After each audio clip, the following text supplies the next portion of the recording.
маориф яке аз соҳаҳои муҳими ҳаёти ҷамъиятӣ ба шумор меравад. вазорати маориф ва илм дар амалӣ намудани сиёсати давлат дар соҳаи маориф, илму фарҳанг ва болоравии сатҳи маърифати ҷомеа саҳми бузург мегузорад. фарогирии саросарии наслҳои ҷавону наврас ба мактаб, бунёди мактабҳои наву замонавӣ, тарбияи мутахассисони тамоми соҳаҳои истеҳсолот ва муассисаҳои таълимию илмӣ, фарҳангӣ маҳсули заҳмати кормандони соҳаи маориф мебошад. дар муассисаи таҳсилоти миёнаи умумии рақами 73 шаҳри Турсунзода 428 нафар толибилм дар ду баст ба таълиму тадрис фаро гирифта шудаанд.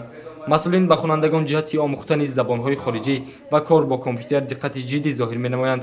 ҳукумати ҷумҳурии Тоҷикистон баҳри баланд бардоштани сатҳу сифати таълиму тарбия дар муассисаҳои таълимӣ тадбирҳои судманд меандешад. солҳои охир бо сохта ба истифода дода шудани як қатор мактабҳои наву замонавӣ ва ба фаъолият шурӯъ намудани маркази миллии тестии назди президенти ҷумҳурии Тоҷикистон сафи довталабон барои идомаи таҳсил дар донишгоҳҳои олии кишвар зиёд мегардад, мегӯяд зимни суҳбат директори таълимгоҳ Иқболшоҳ Мирзоев. дар муассисаи таҳсилоти миёнаи умумии рақами 73 шаҳри Турсунзода 428 нафар хонанда ба таълим фаро гирифта шудааст ва 32 нафар омӯзгор фаъолияти корӣ доранд.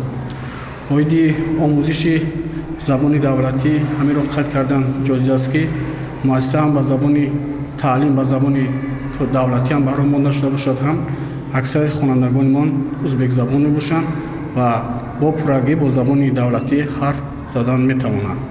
оиди омӯзиши забони англисӣ ва забони русӣ ҳамеро қайд кардан ҷоиз аст, ки омӯзиш хуб баҳро монда шудааст. воқеан ҳам дар солҳои охир ба омӯхтани забонҳои хориҷӣ дар муассисаҳои таълимӣ аз ҷониби ҳукумати ҷумҳурии Тоҷикистон диққати ҷиддӣ зоҳир карда мешавад. дар муассисаи таҳсилоти миёнаи умумии рақами 73 рафти таълиму тадрис хеле хуб барҳо монда шудааст.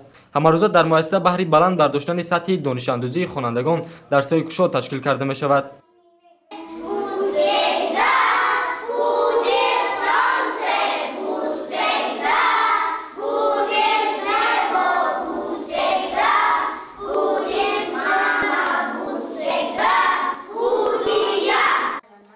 яке аз самтҳои афзалиятноки сиёсати давлатӣ ва ҳадафи стратегии ҳукумати ҷумҳурии Тоҷикистон низ рушди соҳаи маориф мебошад.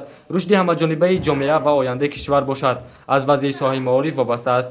бинобар ин ҳукумати ҷумҳурии Тоҷикистон илму маърифатро ҳамчун захираи стратегии пешрафти кишвар арзёбӣ намуда баҳри маърифатнокии аҳолии мамлакат ва тадриҷан беҳтар намудани вазъи иҷтимоии кормандони соҳаи илму маориф тадбирҳои зарурӣ меандешад.